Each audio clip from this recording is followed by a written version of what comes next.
계속해서 로마서 말씀을 보겠습니다. 지난 주일날 사실 저희들이 로마서 4장까지 끝을 봤고 이제 5장 1절을 같이 살펴봤는데 전체적인 내용이 무엇이었는가 하면은 로마서 1장부터 4장까지 크게 보면은 이신칭의입니다. 로마서 4장에서는 이신칭의의 그 모델, 아브라함, 주로 아브라함이었죠. 아브라함을 보여주었고 이제 로마서 5장으로 넘어가면은 이신칭의, 즉 믿음으로 의롭게 된 사람들이 어떻게 삶을 사는가. 그러니까 이게 1장부터 4장까지는 칭의, 믿음으로 의롭게 되는 것에 초점을 맞추었다면은 5장부터 한 8장 정도까지는 그 의롭게 된 사람들의 삶의 모습들, 결과들, 그 상태들, 그런 것들을 보여줍니다. 그래서 우리가 지난 주일날 사실은 의롭게 된 사람들의 첫 번째 모습을 살펴봤습니다. 그것이 무엇이었는가 하면은 하나님과 더불어 화평을 누린 사람들, 즉 하나님께서 주시는 평화, 하나님의 평화를 누리는 사람들을 우리들이 살펴봤습니다. 그러니까 믿음으로 의롭게 된 사람들에게 일어나는 첫 번째 결과가 하나님의 평화를 누립니다.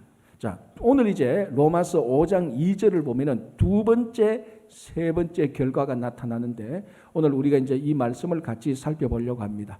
그러면은 믿음으로 의롭게 된 사람들의 두 번째 결과가 5장 2절에 이렇게 되어 있습니다.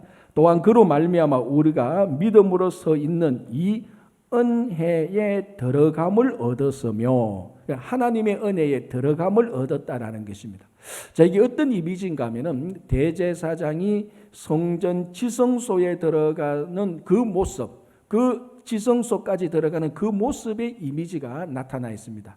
자, 여러분, 성전이 있고 성전을 이제 보호하는 그 담장이 있죠. 그러니까 이제 보통 사람들이 성전 담장 안으로 들어오면, 물론 담 타는 거 들어오는 건 아닙니다. 정식으로 문으로 들어오면 첫 번째 뜰, 그 첫 번째 뜰이 이방인의 뜰입니다. 그러니까 이방인들이 성전에 들어오기는 하지만은 이방인의 뜰, 그 더 이상 안쪽으로 못 들어옵니다. 이제 그 다음에는 여인들의 뜰이 나옵니다. 그러니까 이게 유대인이든 이방인, 이방인은 못 들어, 유대인 여자들이 그 여인들의 뜰까지 들어오죠.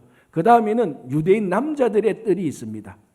그리고 그 다음에는 제사장을 위한 마당, 뜰이 있습니다. 이제 제사장이 그까지 들어와서 그곳에서 제사를 드리면서 짐승을 잡는, 그러니까 제사장들의 사역에 일어나는 뜰이죠. 그럼 이제 제사장이 있는 그 뜰에 보면은 성막이 있습니다. 막이 있고 그 성막을 지나가면은 그게 바로 성소가 나타납니다. 이제 그 성소에는 그 성소는 뜰이 아니고 이제 공간으로 되어 있는데 거기에 향단, 번제단, 초 이제 이런 것들이 이제 그리고 진설병 12개 이런 것들이 성소에 다 있습니다. 제사장이 요 성소까지 들어가죠. 그리고 성전에서 가장 홀리 오브 더 홀리, 가장 거룩한 곳 중에 거룩한 곳인 지성소가 남았습니다. 요 지성소는 제사장도 못 들어갑니다. 제사장 가운데 대제사장 한 명만이 그 성소에서 통과해서 성소와 지성소에 있는 휘장을 통과해서 지성소까지 들어가게 됩니다. 그럼 대제사장이 지성소에 들어가는데 이 대제사장도 1년에 한 번밖에 못 들어갑니다. 자기가 오늘 기분이 좋다고 해서 오늘 죄송합니다. 오늘 기도 좀 하고자 해서 지성소 들어가는 것이 아니고 대속죄일에 대제사장이 1년에 한 번 지성소에 들어갑니다. 바로 그 지성소에 들어가면은 딱 마주치는 게 뭡니까? 그게 바로 언약궤죠. 그래서 언약궤 그 윗자리, 언약궤 뚜껑 윗자리, 거기 보면 이제 양쪽에 서랍들이 날개로 해서 이렇게 마주치고 있는 그 윗자리, 그 윗자리, 그 장소를 홀리 오브 더 홀리, 가장 지구상에서 물리적으로 말하면 가장 거룩한 장소, 바로 그 장소가 하나님의 은혜가 있는 장소. 그래서 하나님의 은혜가 베풀어지는 장소라 해서 시은소라고 말을 합니다. 저는 처음에 이걸 잘못 듣고 시온소라고 들었어요. 시온소. 시온은 자이온이죠. 이건 영어고 시은소는 한자어입니다. 시, 베풀시, 은혜, 은자, 소, 장소 말할 때죠. 그러니까 은혜가 베풀어지는 장소. 그러니까 대제사장이 지성소에 들어가서 언약궤 위에 그 시은소를 마주치는, 그까지 들어가는 그 이미지가 오늘 본문에 말하는 은혜에 들어가게 되는, 누가? 예수 그리스도를 믿어서 의롭게 된 사람들, 오늘 여러분 가운데 우리 가운데 예수를 믿어서 의롭다고 의롭다고 인정을 받은 우리들이 바로 이 대제사장이 이방인의 뜰을 통과하고 여인들의 뜰을 통과하고 유대인 남자들의 이 뜰을 통과하고 제사장의 뜰을 통과하고 성소를 통과하고 지성소까지 나와서 앞에 있는 은혜를 마주치게 되는 바로 그 장면, 바로 그 행동을 말하는 것이 은혜에 들어가는 것입니다. 자, 이런 일들이 얼마나 이게 기적 중에 기적입니까? 자, 확률로도 한번 계산해 보십시오. 이 확률로 유대인 가운데 수없이 많은 남자들 가운데 레위 지파 가운데 제사장이 나올 수 있습니다. 그 레위 지파 가운데서도 아론의 자손들만 그 레위 제사장을 할 수 있죠. 그 가운데서도 제사장이 아무리 많아도 대제사장 딱 한 명. 그것도 1년에 딱 한 번. 그러니까 이 은혜에 들어가는 이 확률이 그 날짜로 계산해도 인원으로 계산해도 이게 로또 맞는 것보다 훨씬 더 확률이 적은 겁니다. 그런데 예수를 믿어 의롭게 된 사람은 이 은혜에 들어가는 대제사장이 대속죄일에 1년에 한 번 들어가는 그 일을 언제든지 할 수 있다는 겁니다. 이러면은 유대인 같으면 다 기절 초풍했을 건데 여러분들 유대인들이 안 들어서 그냥 고개만 끄덕끄덕 하는 것. 이게 엄청난 축복 중에 축복이고 기적 중에 기적이고 확률 중에 확률이죠. 그걸 아무 조건 없이 예수님께서 우리들에게 은혜에 들어가도록 만들어 놓으신 것입니다. 이게 확률로 봐도 기적이고 중요성으로 봐도 얼마나 중요한 일입니까? 제가 조금 전에 얼핏 말씀드렸지만 유대인들이 생각하는 지구상에서 가장 거룩한 장소, 물리적으로 한 군데 딱 찍으라 그러면 바로 그 언약궤 시연소 바로 그 자리입니다. 물리 따지면 한 이 정도 되겠죠. 그 크기가 바로 그 장소. 이 지구상에서 가장 홀리 오브 더 홀리한 그 장소. 그곳을 여러분들이 예수 그리스도를 믿어서 의롭게 된 여러분들이 언제든지 마음대로 예수의 이름으로 들락달락 할 수 있다는 겁니다.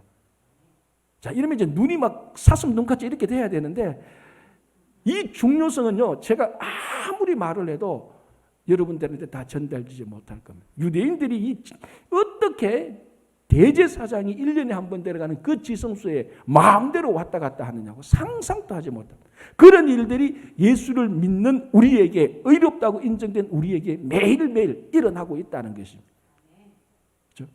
자, 여러분 그 성지순례, 예루살렘 성지순례를 가면은 이 가이드가 꼭 가야 되는데 잘 데리고 가지 않는 장소가 한 군데가 있어요. 그게 왜냐하면은 그 데리고 가면은 다른 곳 몇 군데 가야 될 그 장소를 스킵해야 이제 요 장소를 가고 또 여기에 들어갈 수 있는 시간이 제한되가 있어요.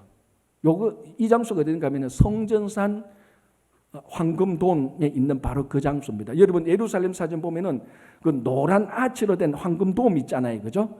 그건 뭐 예루살렘 가면 그거 다 보여줍니다. 바로 그 장소가 있는 그곳에 바로 황금돔 있는 장소인데 바위돔이라고 말을 하는데 아마 지금도 그럴 겁니다. 지금도 뭐 요즘은 이제 뭐 코로나 때문에 성지 순례가 많이 끊겼지만 지금도 아마 제가 갔을 때는 일주일에 딱 오전 아침 시간만 거기 딱 들어가도록 합니다. 아마 제가 갈 때는 목요일이었던 것 같아요. 일주일에 목요일 아침 시간. 그래서 아침 시간 또 한 9시인가 되면은 다 크로즈 시켜요. 아무리 줄 많이 서 있다 해도 일단 먼저 온 사람들 보내고 그다음에 딱 크로즈 시켜 다 돌려보냅니다. 그러니까 일주일에 한 번만 거기 딱 들어가기 때문에 이 성지순례하는 가이드가 그게 좀 번거로워요. 또 비즈니스도 잘 안 되고 그 한 군데 가면 그 오전 내 거기 다 있어야 되거든요. 그럼 그 시간이면 다른 데 몇 군데 더 가이드 할 수 있는데 그래서 잘 안 가는 경향이 있어요. 그러나 성지순례 갈 때는 그곳은 반드시 가야 됩니다. 자, 그래서 우리가 2019년도 우리 교회 갈 때는 못 갔는데 다음에 갈 때는 제가 꼭 가이드를 흔들어서 꼭 가도록 하겠습니다. 그것이 왜 중요한 게 그 황금돔 있는 그 장소를 유대인들은 그 장소가 성경에 나오는 모리아산에 아브라함이 이삭을 실제로 바쳤던 장소로 추정하고 있습니다. 그런데 그 장소가 실제로 그 장소인지는 모르겠지만 하여튼 그 근처는 분명한 것 같습니다. 그러니까 그 황금돔 있는 그 장소가 어마어마하게 중요한 것이죠. 그리고 이게 사실은 이슬람에게 또 굉장히 중요한 장소가 됩니다. 그러니까 지금의 황금돔 그거는 예루살렘에 있지만 그 장소 그 황금돔 소유는요 이슬람이 아니고 죄송합니다. 이스라엘이 아니고 이슬람 소유로 되어 있습니다. 근데 거기가 그러니까 그 황금돔 있는 그 장소가 종교적으로만은 세계적으로 가장 예민한 장소예요. 그 이슬람하고 유대교하고 같이 장소를 쓰고 있으니까. 그리고 그 옆에 또 이슬람 사원이 또 따로 있어요. 그런데 이제 그렇게 이제 그 장소에 실제로 올라가 보면은 많은 관광객들이 있죠. 그리고 이슬람교도 무슬림들도 있습니다. 그 황금돔하고 이제 거기 사원이 있으니까. 물론 황금돔 내부로는 못 들어갑니다. 그거는 특별한 경우에, 정말 특별한 경우에 허락을 받아서 들어가지, 관광객들은 내부까지는 못 들어가고 그 앞에 입구에서 다 보고 사진 찍고는 다 할 수 있습니다. 그것만 해도 사실은 꼭 가야 되는 장소인데, 실제로 거기에 올라가 보면 정작 유대인은 없어요. 이 웃기는 얘기죠. 예루살렘에 있는 유대인들은 거기 안 올라온단 말이죠. 다른 데는 다 가도. 왜 유대인들은 거기 안 올라올까요? 사실은 안 올라오는 게 아니고 못 올라옵니다. 왜 그럴까요? 왜 무서울까요? 무섭다고 말씀해요. 왜 무서울까요? 무슬림이 무서운 게 아니고, 실제로 그 장소에 유대인들은 그 황금돔 있는 그 근처 어딘가가 실제로 지성소가 있었던 장소라고 확신하고 있어요. 그래서 학자와 주석가들 그리고 가이드의 말에 의하면은 실제로 지성소가 있었던 장소가 어디라고 꼭 찍어 말하기는 어렵대요. 약간씩 차이 나는데 대부분이 공통적으로 동의하는 내용이 그 장소 어딘가는 분명히 지성소가 있었던 장소라고 추정을 한대요. 여기다는 모르겠지만 우리 본당에 보면은 이 본당 안에 어딘가는 있을 것이다.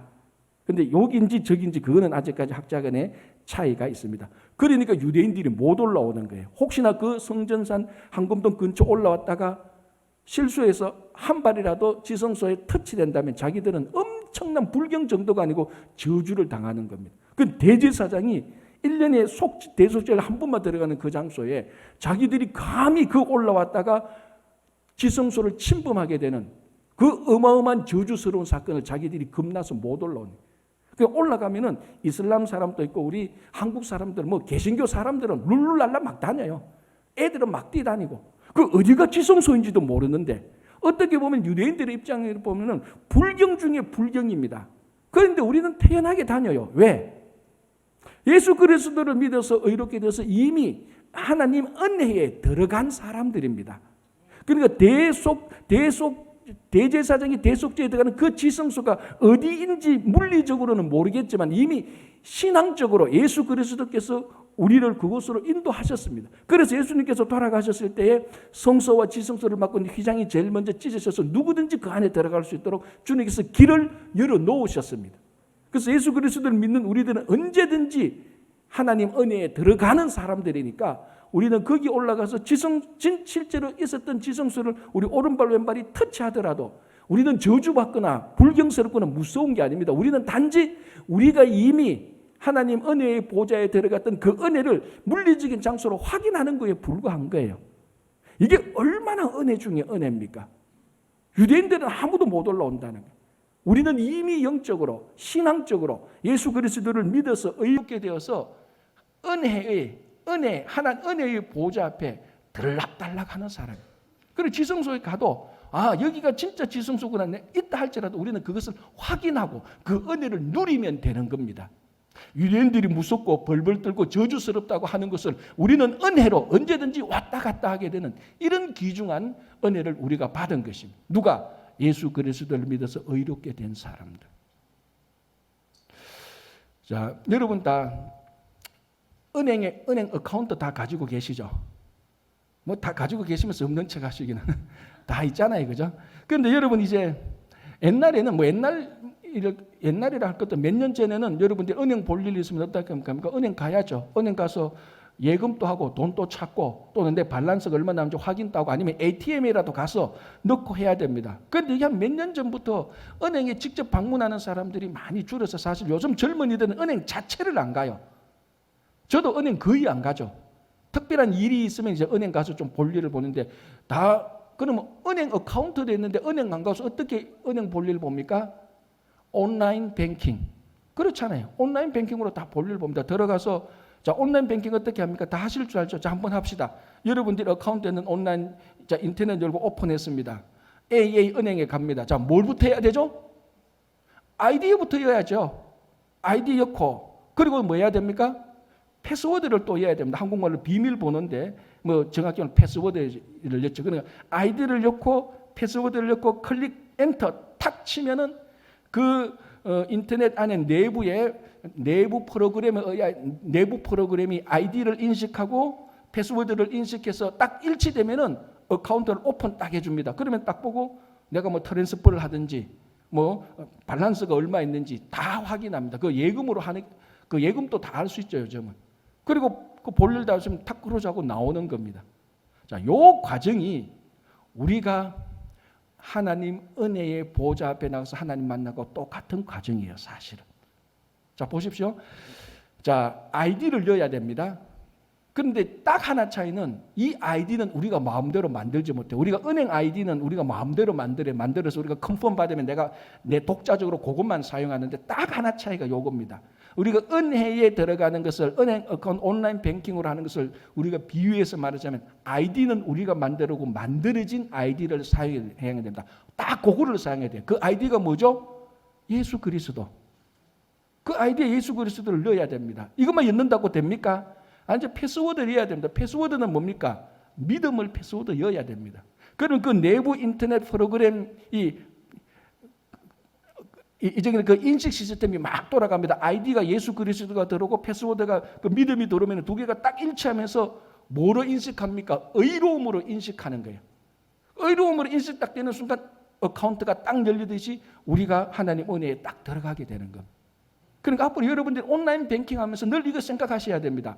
내가 오늘도 이 패턴으로 인해서 이 프로세스로 인해서 예수 그리스도라는 아이디로 믿음이라는 패스워드를 치니까 그 안에 내부 시스템이 의로움으로 인식해서 우리를 하나님 은혜의 보좌로 안내하는 겁니다. 그래서 우리가 예수 그리스도의 믿음으로 말미암아서 의롭게 되어서 은혜의 보좌 앞에 가서 하나님을 만나게 되는 것입니다. 이게 똑같은 패턴입니다. 아이디가 뭐라고요? 예수 그리스도. 패스워드는 믿음. 그러면은 내부가 의로움으로 인식하게 됩니다. 그때 유일하게 이 유일한 아이디, 유일한 패스워드 요거 외에는 다른 게 인식을 못해요. 이 프로그램, 구원의 이 프로그램은 예수와 믿음이 딱 들어와야 의로움으로 인식하는 구원 프로그램이에요. 그래서 의롭게 되어서 우리가 은혜의 보좌 앞에 가서 하나님을 만나게 되는 것입니다. 그래서 이렇게 보면은 이게 나중에 아이디하고 패스워드 잘못 넣으면은 나중에 fail 나오죠. access fail 이렇게 나옵니다. access가 뭡니까? 접근 실패했다는 거죠. 왜? 아이디가 잘못됐거나 패스워드가 잘못됐거나 아니면은 그 시스템이 잘못됐거나 뭔가 something wrong. 그래서 access가 실패했다는 거. 못 들어갑니다. 어카운트를 못 열어요. 하나님 은혜 보좌 앞에 우리가 못 들어가는 거예요. 마지막 의로움에 이게 인식이 안 되니까. 그 의로움이 인식돼서 우리가 그 안에 들어가는데 이 access, access, 접근이라고 말하죠. 이 접근이 바로 오늘 로마서 5장 1절에 은혜에 들어감이란 말에 접근하고 같은데요. 요게서요. 에베소서 3장 12절에 이렇게 나옵니다. 제가 한번 읽어드릴게요. 에베소서 3장 12절에 우리가 그 안에서 그를 믿음으로 말미암아 담대함과 확신을 가지고 하나님께 나아감을 얻느니라. 여기서 우리가 로마서 5장 2절에서는 은혜에 들어감이라고 말을 했는데 이 에베소서 3장 12절에는 하나님께 나아감이라고 말을 합니다. 은혜에 들어가는 것과 하나님께 나아가는 것 사실은 같은 겁니다. 들어가는 것과 나아가는 것 이게 사실은 같은 용어거든요. 영어로 말하면 access, 접근한다는 겁니다. 그래서 우리가 그 예수 그리스도를 믿어서 예수 그리스도를 믿음으로 의롭게 되어서 하나님께 액세스합니다. 은혜의 보좌에 있는 하나님께 우리가 액세스 접근해서 하나님을 만나게 되는 것입니다. 이게 1년 구약 시대 말하면 1년의 대제사장이 속죄일에 한 번 하는 일이라니까요. 우리는 하루에 수십 번도 더 은행 어카운트 열었다 뺐다 마음대로 할 수 있는 것처럼 우리는 마음대로 하나님 은혜의 보좌에 왔다 갔다 하는 겁니다. 예수 그리스도를 믿음으로 말미암아. 저희 고대 페르시아의 왕을 만나려면은 함부로 왕을 못 만나죠. 그건 뭐 지금도 마찬가지죠. 근데 이 왕을 만나려고 하면은 이 왕을 만나게 해주는 직책을 가진 신하를 통해서 만나게 되는 겁니다. 그래서 이 신하가 이 왕을 만나도록 우리 알련한다고 말하죠. 왕을 알련하려고 하면은 이 신하의 인도를 받아야 되는데 이 신하의 직책을 무슨 말이라고 하면 뭐라고 말하는가 하면 포로사교규스라고 말합니다. 포로사교규스. 어렵죠. 포로사교규스.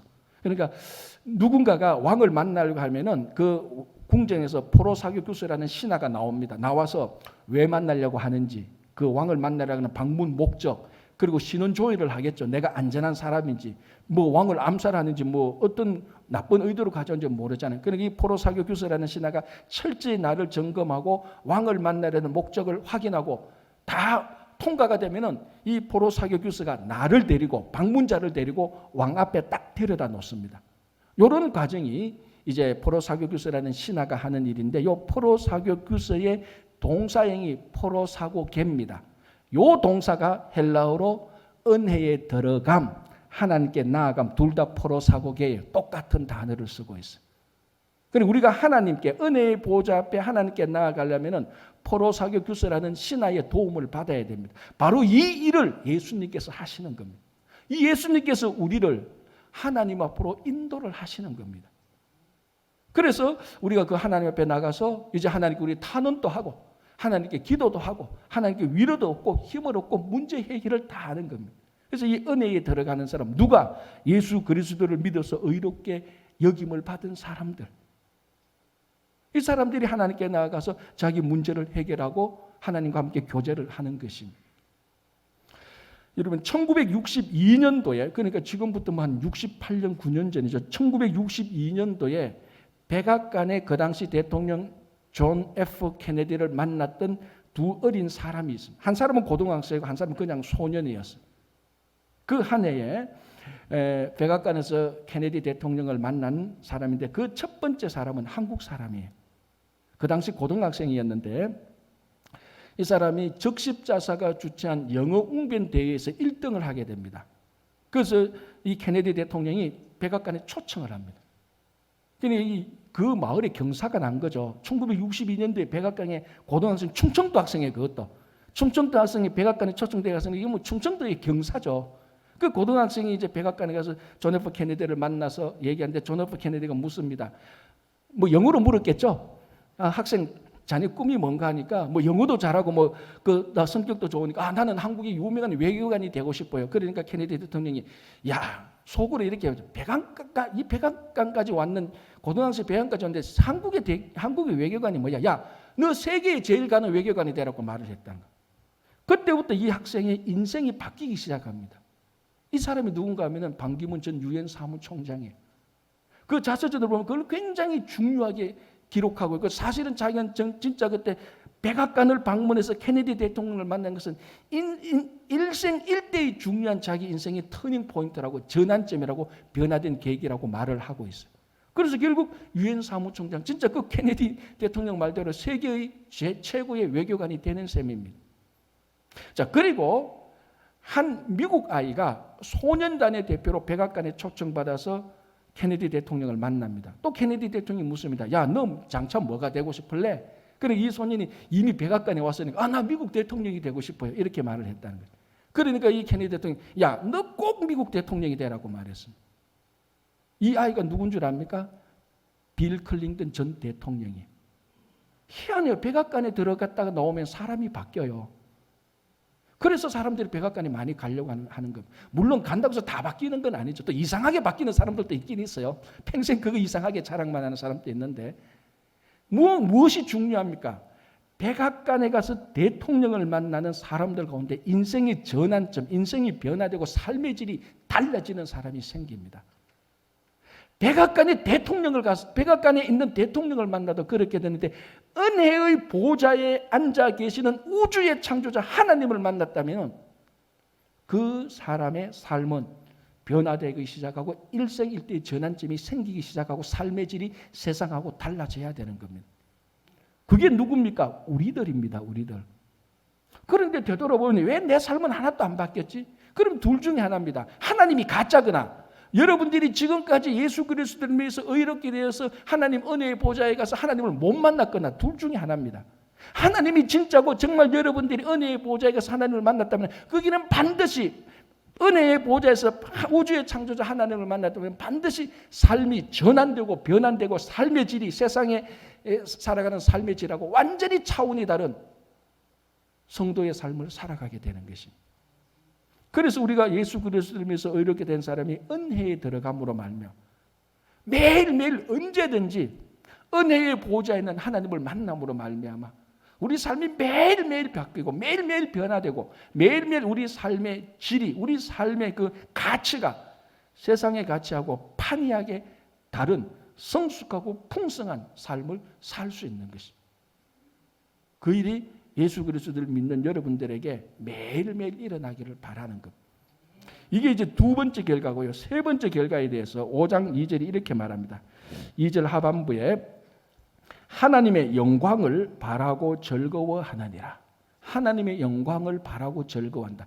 예수 그리스도를 믿어서 의롭게 된 사람에게 나타나는 세 번째 결과가 하나님의 영광을 바라고 즐거워한다. 다른 말로 하면은 삶의 목적이 하나님의 영광이 되는 것입니다. 자, 예수 그리스도를 믿기 전에는 그전에는 삶의 목적이 하나님의 영광이 아니지요. 될 수가 없지요. 왜냐하면 그전에는 죄인된 삶을 살았기 때문에 로마서 3장 23절에 의하면 죄인된 삶은 하나님의 영광에 이르지 못합니다. 그래서 예수를 믿어서 의롭게 되기 전 사람은 하나님의 영광 그러면 그 종교 영화에 나오는 용어지. 그리고 혹시 교회에 가면 목사님이 설교할 때 좀 몇 번 쓰는 용어에 불과한 것이지 결코 자기들의 삶의 목적이 될 수 없습니다. 그 사람들의 삶의 목적은 그저 출세하고 성공하고 평화롭게 살고 가족 건강하게 살고 그 위험 당하지 않고 건강하게 행복하게 사는 것, 그게 삶의 목표였습니다. 가치였죠. 나쁘다는 건 아니지만은 예수를 믿고 의롭게 된 사람의 삶의 가치와 목적은 아닙니다. 예수 그리스도를 믿고 의롭게 된 사람의 삶의 목적과 가치는 하나님의 영광입니다. 그래서 우리 삶의 무엇이든지 우리 삶의 생각과 말과 행위, 우리 삶의 일상적인 삶을 통해서 늘 하나님의 영광이 나타나는 것이 우리 삶의 목적과 가치입니다. 자, 요한복음 9장을 보면은 예수님이 제자들과 함께 가다가 날 때부터 소경된 사람을 만납니다. 그 제자들이 예수님에게 뭐라고 질문합니까? 선생님, 이 사람이 날 때부터 소경이 됐는데 그 의미는 뭡니까? 날 때부터 소경이 돼서 하나님께 저주를 받고 벌 받아서 이 모양이 됐는데, 자, 오늘날 우리가 장애인들을 바라보는 시각하고 완전히 다르죠. 그 예수님 그 당시 이런 장애인을 보는 시각은 굉장히 부정적이었죠. 누구의 죄 때문인가를 물었습니다. 이건 분명히 누군가의 죄 때문에 이런 장애가 된 것이다. 오늘날은 그렇게 장애를 보는 거 아니죠.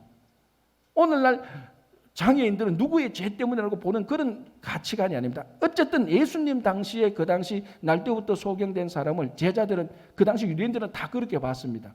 분명히 누군가의 죄로 인한 벌로 또는 저주로 이 사람이 날 때부터 소경되었는데 선생님 자기 죄 때문입니까? 부모의 죄 때문인가? 알면 좀 말씀해 주십시오.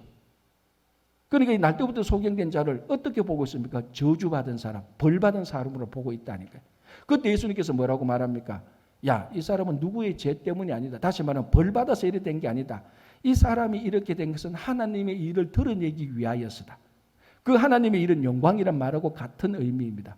그러면서 예수님께서 이 날 때부터 소경된 사람을 보게 하셔서 하나님의 영광을 드러내는 것입니다.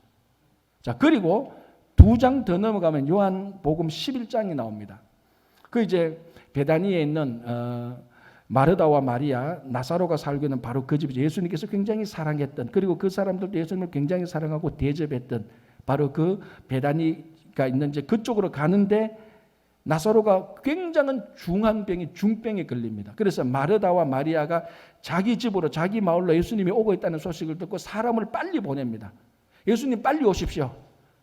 우리 오라버니 나사로가 죽게 되었습니다. 그 전가를 보냅니다. 그 전가를 받고 예수님께서 그 전가를 받고 뭐라고 말합니까? 죽을 병이 아니다. 능청스럽게 죽을 병이 아니다. 지금 죽기 일보 직인데 죽을 병이 아니다. 하나님의 영광을 위해서 있는 일이다라고 말합니다. 그리고 난 다음에 이틀을 더 유하고 이틀 뒤에 그 길을 갑니다. 베다니에. 그러니까 이게 아무리 성질 좋은 마르다와 마리아를 할지라도 기분이 좋을 리가 없죠. 예수님에게 따지듯이 물었지 않습니까? 예수님 좀 더 일찍 왔으면 우리 오라버니 안 죽었을 건데 왜 이제 옵니까? 우리 말하면 이래도 됩니까? 이 말이죠. 물을 주세요 이 말이죠. 책임지라 이 말이 될 수 있죠. 그래서 예수님께서 어떻게 하십니까? 죽은 지 나흘 되는 무덤에 묻혀서 장사 다 끝나고 죽은 지 나흘 되는 그 나사로를 거기서 다시 살리셔서 하나님의 영광을 드러내고 예수님께서도 영광 받으셨다라고 기록하고 있습니다. 자, 날 때부터 소경된 사람, 그 당시 사람들은 이 사람을 저주받은 사람이라고, 벌받은 사람이라고, 우리말로 하면 재수 없는 사람이라고 생각을 했었어요. 죽은 지 나흘 되는 시신, 이거는 끝 중에 끝입니다. 모든 것이 다 끝났습니다. 사망 중에 사망이죠. 죽은 지 나흘이 됐으니까 이제 아마 시신이 부패하기 시작했을 겁니다. 절망과 좌절과 패배와 저주와 벌과 징계와 죽음이 다 있는, 날 때부터 소경된 자와 죽은 지 나흘 되는 시신을 통하여서도 예수님께서는 하나님의 영광을 드러냈습니다. 사람들은 그걸 감추려고 하죠. 사람들은 날 때부터 소경된 자일, 죽은 지 나흘 되는 시신을 감추고 덮으려고 합니다. 왜? 거기는 죽음과 패배와 절망과 좌절과 저주와 벌이 있기 때문에 감추려고 하는데, 예수님께서는 그런 것조차도 사람들이 조롱하고 멸시하고 욕하는 그런 삶의 인생을 통해서도, 그런 시신을 통해서도 하나님께서는 영광을 드러내셨습니다. 그래서 사도 바울이 뭐라고 말합니까? 고린도전서 10장 31절에서 그런즉 우리가 사나 죽으나 무엇을 먹든지 마시든지 우리는 하나님의 영광을 위해서 한다는 것이. 왜 예수님께서 저주받은 몸뚱아리 그리고 죽은 지 나흘 되는 그 시신을 통해서 하나님의 영광을 드러냅니까? 그게 모든 존재의, 모든 삶의 가치와 목적이기 때문에 그렇습니다. 그렇다면 여러분, 우리 삶은 어때야 됩니까? 저주받은 몸뚱아리도, 그 장애인의 삶도, 다시 말씀드리면 지금은 그렇게 보는 게 아니지만 그 당시는 그렇게 봤다는 거죠. 그 저주받은 몸뚱아리, 죽은 시신을 통하여서도 하나님의 영광이 드러나는데, 멀쩡하게 살아있는 우리 삶을 통하여서, 직분을 맡은 우리의 직분을 통하여서는 하나님의 영광이 드러나지 않는다면 모순 중에 모순이죠. 그래서 우리 삶의 가치, 예수 그리스도를 믿어서 의롭게 된 사람, 세상 사람들은 그렇지 않아도 됩니다. 하나님을 모르니까, 믿지 않으니까. 그러나 예수 그리스도를 믿는 우리의 삶은 날 때부터 소경, 죽은 사람을 통해서도 영광이 드러난다면, 그걸 통하여서도 하나님께서 영광을 받으신다면, 살아있는 우리, 내 생각과 내 말과 내 행위, 내 일상적인 삶을 통하여서, 삶을 통해서 하나님의 영광이 드러나야 된다는 것은 두말할 이유가 없는 거죠. 마땅히 그래야 되는 겁니다. 우리의 삶은 하나님의 영광을 위해서 존재하는 겁니다. 무엇을 하든지 간에. 여러분, 우리 삶이 지금 죽은 지 나흘 되는 시신보다 못합니까? 아니잖아요. 우리 삶이 지금 그 당시 저주받은 몸뚱아리, 날 때부터 소경된 사람보다 못합니까? 아니잖아요. 하나님께서 우리에게 직분을 주시고 건강을 주시고, 하나님께 예배드리게 하시고, 우리에게 일터를 주시고 가정을 주시고, 우리에게 필요한 것을 다 주셨습니다. 마땅히 우리의 삶을 통하여서 하나님의 영광이 나타나야 되는 것이죠. 그게 우리 삶의 목적과 가치입니다. 세상 사람들은 그렇지 않습니다. 세상 사람들은 이런 목적과 가치 말하면 그건 교회 가서나 얘기하라고 말을 합니다. 무시하죠. 그 사람들은 그럴 수밖에 없죠. 죄인들이니까, 예수 그리스도를 믿지 않으니까. 그러나 우리는 달라야 되는 겁니다. 우리는 우리 삶의 가치와 목적이 하나님의 영광이어야 되는 겁니다. 자, 그리고 난 다음에 우리가 하나님의 영광을 드러내야 함과 동시에 우리는 하나님의 영광을 바라고 즐거워해야 되는 겁니다. 이 땅에서.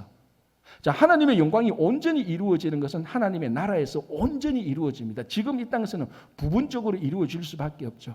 그러나 우리가 하나님의 영광을 온전히 바라고 온전히 즐거워할 수 있는 것은 사실은 이 땅에서는 불가능합니다. 하나님 나라 가야 영원한 영광 속에 우리가 함께 거하게 되고 즐거워하는 건데, 그런데 오늘 사도 바울은 이 땅에 있는 로마 교회 교인들한테 하나님의 영광을 바라고 즐거워하라라고 말을 합니다. 이게 어떻게 가능합니까?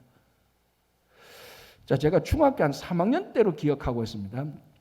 제 짝이 공부는 못했는데 우리 반에서 제일 부자였어요. 제가 알거든요. 근데 한 번에 이제 수학 선생님이 숙제를 했는데 좀 어려운 건데 제 짝이 보니까 혼자 숙제할 능력이 없는 것 같아. 나를 꼬셔. 자기 집에 가재. 숙제 같이 하재. 나는 가면 불편하죠. 그런데 딱 생각해 보니까 우리 반에서 제일 부자야. 아니, 나도 한번 가보고 싶은 거예요. 그래, 가자고 해서 갔어요. 제 평생에 처음 가정부 있는 집에 그때 처음 갔습니다. 정말 집에 가니까 가정부가 있더라고. 그때 70년대 말에. 여러분들이 그때 가정부 데리고 사셨지만 저는 그런 집 말로만 들었지. 처음 가는 진짜 가정부, 집이 진짜 좋고 우리 말하는 거실이 따로 있고 자기 방이 따로 있더라고요. 그때 저는 한 방에 우리는 같이 살았으니까. 그래서 이제 제 친구 따라갔는데 이제 그때 한 4시 학교 수업 다 마치고 4시 한 5시 가니까 이제 가정부가 이제 다 얘기를 해서 가정부가 나와서 뭐 누구 왔나 뭐 하고 자네들은 가서 공부해 숙제해 하면서 저하고 제 친구는 이제 친구방에 갔었는데 이 가정부가 또 저녁 식사를 하도록 되어 있다면서 저녁 식사 준비를 하는 거예요. 부엌에서. 아니 우리말은 죄송합니다. 키친이란 말이죠. 주방이라고 지금 부엌도 아니죠. 그 키친에서 요리를 하는데 아유 냄새도 그렇게 좋은 맛있는 냄새가 평생이 처음이에요. 아니 숙제가 안 돼요. 공부가 안 돼요. 어우 냄새가 얼마나 좋은지 몰라. 그런데 이 가정부가 문을 똑똑하고 딱 들었는데 주인 아저씨가 좀 늦게 오겠대. 근데 너희들 배가 고프니까 약간 뭐 좀 먹으래 먼저. 그래서 지금 얘기는 잡채하고 고기를 좀 준 것 같아요. 그래서 약간 이제 먹죠. 많이 먹으면 안 돼요. 약간 맛을 보는 거죠. 여러분 군침 삼기지 마십시오. 오늘 점심은 없습니다. 오늘 교회 점심 없습니다. 어쩔 수 없는데, 그 소고기하고 잡채를 먹는데, 이 천상의 요리가 따로 없어요. 임금들은 이런 것만 먹는 것 같아서요. 그걸 먹는 게 아니었는데 그걸 먹어버렸어. 아무 일도 안 돼. 저녁 풀코스밖에 머리가 생각이 안 나. 주인 아저씨 좀 빨리 오시지. 빨리 와서 내 이거 풀코스 먹어야 되는데, 요거 요만큼 먹었는데 이렇게 맛있는데 풀코스를 먹으면은 얼마나 맛있을까? 숙제 하나도 안 중요해요. 뭐 중요해? 좀 틀리다 때 저녁 풀코스가 기다리고 있는데 얼마나 맛있게 많이 먹었겠습니까? 40년이 지났는데 아직까지 기억이 난다니까요. 그게. 자, 우리가 하나님의 영광을 바라고 즐거워하는 게 바로 요거하고 똑같습니다. 음식 맛을 미리 맛 좀 봤어요. 그리고 풀코스를 기다리게 돼요. 우리가 하나님의 영광을 미리 맛을 봤어요. 예수를 믿어서 예배를 드리면서 성도의 삶을 통해서 성경을 통해서 기도를 통해서 찬양을 통해서 주님의 일에 사역을 하면서 하나님의 영광의 맛을 미리 좀 봤어요.